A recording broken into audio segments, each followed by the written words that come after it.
Very good morning to all of you guys. मैं साहिल का interview लेने जा रहा हूँ। साहिल भोपाल से हैं और इनका इंटरव्यू जो है वो भोपाल जोन से है। वर्क प्रोफाइल से ही मेनली मैं स्टार्ट करूँगा। अगर वो इंट्रो आगे लें या बाद में लें या ना लें तो उसके लिए घबराना नहीं है। कोई क्वेश्चन नहीं आया तो सर फिलहाल रिकॉल नहीं हो पा रहा है, और किसी क्वेश्चन का जवाब दिमाग में ना चलता रहे, अरे यार मैं उसका जवाब नहीं दे पाया हूँ, इससे आगे के इंटरव्यू पे फ़र्क पड़ेगा। Keep faith on you. आप में क्वालिटी है तभी आपने रिटर्न निकाला है। ओके साहिल, मैं आई कम इन सर से स्टार्ट करो। मैं come in sir. Yes please come. Good morning sir. Very good morning, please have a seat. Thank you sir. Sahil, सबसे पहले तो आप मुझे बता दीजिए कि रिजर्व बैंक ऑफ इंडिया का गवर्नर कौन है? Sir Reserve Bank of India के गवर्नर है sir Sanjay Malhotra sir. Mister Sanjay Malhotra. जी। आरबीआई करता मिस्टर क्या संजय है? मल्होत्रा सर। आरबीआई करता क्या है? सर आरबीआई का सर मेन रोल है जैसे कि आम जो बैंक है, जो कमर्शियल बैंक है, जो आम जनता के लिए जो प्रोवाइड करते हैं, वो रिजर्व बैंक ऑफ इंडिया का सर उसी वही रोल है जो बैंकों के लिए वो प्रोवाइड करते हैं। जो एक रेगुलेटरी अथॉरिटी के रूप में sir Reserve Bank of India बैंकों के लिए काम करती है। जो जिनके दिशा निर्देशन पर सारे बैंक जो है, कमर्शियल बैंक जो है, शेड्यूल कमर्शियल बैंक जो है काम करती है। तो रिजर्व बैंक ऑफ इंडिया का सर बेसिकली यही रोल है। Good, very good. अपना वर्क प्रोफाइल बताइए। सर अभी मैं जो है यस बैंक में पोस्टेड हूँ रायपुर छत्तीसगढ़ में। यहाँ मैं एज ए पर्सनल बैंकर जो है कार्यरत हूँ। सर मुझे टोटल 4 ईयर्स का एक्सपीरियंस है रिटेल ब्रांच बैंकिंग में। सर मैं अब रिटेल ब्रांच बैंकिंग में सर्विस और सेल्स दोनों पार्टों को मैनेज कर रहा हूँ। सर्विस में सर फाइनेंशियल और नॉन फाइनेंशियल ट्रांजेक्शन मैं दोनों मैनेज करता हूँ। सर फाइनेंशियल में example suppose that NEFT RTGS, customer की फिक्स डिपॉजिट करना, कस्टमर को DD इशुएंस करना। और सो नॉन फाइनेंशियल में और कस्टमर की KYC रिलेटेड हो गए, कस्टमर को मोबाइल नंबर अपडेट करना हो, एड्रेस अपडेट करना हो, इन सब चीज़ों को सर मैनेज कर रहा हूँ। अपार्ट फ्रॉम दिस सर मुझे सर एक पोर्टफोलियो भी असाइन किया गया बैंक के द्वारा, जिसमें सेट ऑफ 200 अप्रॉक्स कस्टमर है। उनसे सर मिलना है और उनसे सर जो है रिलेशनशिप बेस पे जो हमें कभी कस्टमर करना है। कभी कस्टमर ऐसा नहीं करता कि इरिटेट नहीं होता है वो कि यार हमें कुछ नहीं चाहिए, बार बार परेशान करने के लिए चले आ जाते हो? कभी ऐसी स्थिति हुई है, या आप इन चीज़ों को कैसे लेते हैं साहिल? सर इस चीज़ों को सर मैं एक पॉजिटिव वे में ही लेता हूँ कि कस्टमर्स जो है कस्टमर के पास से जो वेरियस ऑप्शंस है, सर इन चीज़ों को सर मैं कस्टमर से मिलता हूँ, कस्टमर से रिलेशन बनाता हूँ। सर कस्टमर उसके बाद सर ऑब्वियस फील करते हैं कि हाँ अच्छा मुझे एक बैंक ने रिलेशनशिप मैनेजर असाइन किया है, तो जो भी सर फाइनेंशियल नीड्स हो फिर मैं उनसे रिलेशनशिप के थ्रू जो है उनसे कनेक्ट करता हूँ, तो फिर कस्टमर को अच्छा फील होता है। बैंक गारंटी क्या होता है? आप इकोनॉमिक्स के स्टूडेंट हैं, बैंकिंग के स्टूडेंट हैं, what is bank guarantee? Sure sir. Sir bank guarantee जो है बेसिकली सर बैंक जो है कस्टमर के बिहाफ में इशू करता है। ये सर बेसिकली सर एक जो टेंडर पर्पस है उसके लिए यूज होता है। इन केस ऑफ एनी मतलब अगर वो कस्टमर जो इशू करवा रहा है, अगर वो समय पर अगर कुछ काम को पूरा नहीं कर पाते हैं, तो सर बैंक जो है इस चीज़ की गारंटी लेता है और उस चीज़ का जो पे जो है कस्टमर के बिहाफ में बैंक करता है। Bank acceptance? Sir bank acceptance sir एक तरीके से देख लीजिएगा, बैंक एक्सेप्टेंस देख लीजिएगा। हाँ मुझे ध्यान आ गया अब, वो चेहरा से ही पता चल जाता है। कोई क्वेश्चन वैसे अच्छा जा रहा है interview. Letter of credit? Sir letter of credit sir basically sir import export के लिए काम आता है। जैसे कि सर इंपोर्ट एक्सपोर्ट के ट्रांजेक्शन में क्या होता है, एक बायर होता है, एक सेलर होता है, जिसके बीच में सर बैंक जो है क्रिटिकल रोल प्ले करता है कि जैसे बायर को सेलर पे भरोसा नहीं होता है, तो उनके लिए एक लेटर ऑफ क्रेडिट जो है बैंक इशू करता है सामने वाले पार्टी को। बट इन केस ऑफ अगर सप्लायर को अगर माल मिलता है और अगर ये पेमेंट नहीं करते, तो बैंक जो है उसको पेमेंट लेटर ऑफ क्रेडिट के थ्रू जो है एक एश्योरेंस देता है कि आपको जो है इसके थ्रू जो है आपको जो है बैंक एश्योर करता है लेटर। 5 C's लोन देने, 5 C सुने हो? जी सर मैंने कल देखा तो है सर। पढ़ा है कि देखा है? बस एक बार देखा था कैरेक्टर। पढ़ लीजिएगा जरा 5 C के बारे में पढ़िएगा। 5 C क्या है पूछा जा सकता है, ठीक है बेटा? जी सर। SBI CBO का वर्क प्रोफाइल तो खैर कॉमन है। तो SBI CBO इसलिए लाया गया कि सेम रीजन के पर्सन को, या जो उनका एरिया है पर्टिकुलर, जिस लैंग्वेज से वो बात करते हैं, उनकी पोस्टिंग वहीं की जाए। तो इससे बैंक का बिजनेस कितना बढ़ेगा और बैंक के लिए कितना प्रॉफिटेबल है आप लोग को लेना, वर्किंग प्रोफेशनल्स को। Sir state bank of India CBO का सर जो मेनली जो पोस्टेज है वो सर जो भी हम लोग जो एक्टिविटी जो ब्रांच बैंकिंग में कर रहे हैं उन पे ही निर्धारित किया गया है। और sir state bank of India CBO में जो सर हमारा जो एक्सपीरियंस है तो पास्ट एक्सपीरियंस रहा है कस्टमर के लिए, कस्टमर सर्विस हो गया, कस्टमर से क्रॉस सेल्स करना हो गया। सर इन सब चीज़ों का ये टूल का यूज़ करते हुए हम बैंक के लिए जो है प्रॉफिट जो जनरेट कर सकते हैं। तो सर बैंक के लिए प्रॉफिट जनरेट करना जो है सर हमारा जो एक रेवेन्यू का पार्ट का काम करेगा। और सर इससे सर जो बैंक का जो भी ग्रोथ है उसमें सर जो है हमारा एक हिस्सेदारी जो हम लोग अदा कर सकते हैं उसमें। ठीक है, ठीक है।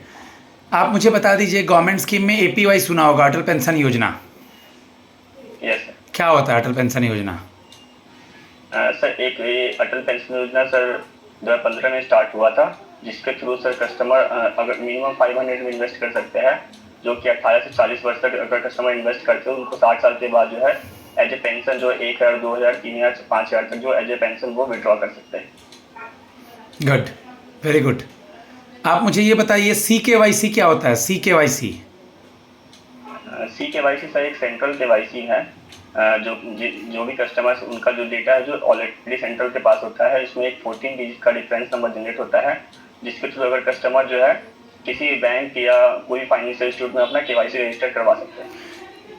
यस बैंक को क्यों छोड़ रहे हैं, या इसका नॉलेज कितना हद तक आप SBI में इस्तेमाल कर पाएंगे?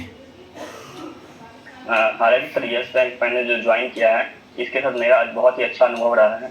अभी तक जो भी मैंने सीखा है in terms of branch banking के जो भी बेनिफिट्स है, कस्टमर के लिए हम लोग क्या क्या प्रोवाइड करते हैं, कस्टमर से क्या क्या रिलेशनशिप बिल्ड करते हैं, कस्टमर को कैसे हम लोग प्रोसेस का जो हमारा जो टारगेट्स है उसको अचीव करते हैं। और सर मैं जो अपने जो एक्टिविटी को जो है डेली जो है सर प्री प्लान जो है जो भी मेरे टारगेट्स है, जो भी मेरे KRA के जो गोल सेट के पार्ट्स हैं उनको अचीव करने का सर जो मेरा जो प्लान है ना सर वो प्री प्लान ही वो कहीं चलता हूँ। UPI बताइए, unified payment interface. UPI sir एक NPCI द्वारा विकसित किया गया एक ऐसा सॉफ्टवेयर जिसके थ्रू जो है कस्टमर जो है मोबाइल के थ्रू जो है कस्टमर रियल टाइम में जो है बेनिफिशियरी को पैसे भेज सकते हैं, जो कि मोबाइल एप्लीकेशन के द्वारा काम किया जाता है, जिसमें जैसे मान लीजिए कि आपके यस बैंक में लोन NPA हो गया, तो क्या प्रोसेस है आपको लोग के रिकवरी का? सर NPA का सर नॉन परफॉर्मिंग एसेट है। अगर कस्टमर 90 डेज के अंदर अगर पेमेंट नहीं करते तो वो NPA की कैटेगरी में आ जाते हैं। NPA के बाद सर जो भी अगर सिक्योर्ड एसेट है, मतलब सिक्योर्ड जो लोन है, तो 90 दिन के पूरा होने के 60 दिन के बाद जो है बैंक जो है एक लेटर इशू करता है कस्टमर को, जिसके थ्रू जो है सरफेसी एक्ट के द्वारा अगर कस्टमर का जो अगर होम लोन है और अगर कोई टर्म लोन वगैरह है जो कि सिक्योर्ड एसेट के थ्रू हो, तो सरफेसी एक्ट के द्वारा जो है सर उस पर एक्शन किया जाता है। IBC क्या है? IBC insolvency and bankruptcy code देख लेना, और IBBI देख लेना, board of India. Insolvency IBBI, एक तो IBC हो गया, एक IBBI, बॉम्बे आई। ठीक है सर। IBC सर मैंने पढ़ा है अभी जस्ट। बताइए। इसमें सर जो इनके सर जो बैंक जो है कस्टमर्स है उनके लिए सर एक प्रावधान दिया गया है जो इसके थ्रू जो है उन चीज़ों को जो है सुचारू तरीके से चलाया है। Good, very good. तकरीबन कितने स्टेट में है यस बैंक? सारे बैंक स्टेट में है इंडिया में? यस सर, ओवरऑल हर स्टेट में। आपके ब्रांच में कितने लोग हैं? सर मेरे ब्रांच में टोटल अभी 10 स्टाफ्स हैं, 5 लोग सेल्स में हैं। ग्रेजुएशन का सब्जेक्ट आपका इकोनॉमिक्स रहा है, मार्जिनल कर्व वगैरह देखे हैं? सर मैं इस चीज़ को रिकॉल नहीं कर पा रहा हूँ, इसलिए मैं एक बार रिकॉल देख लेता हूँ।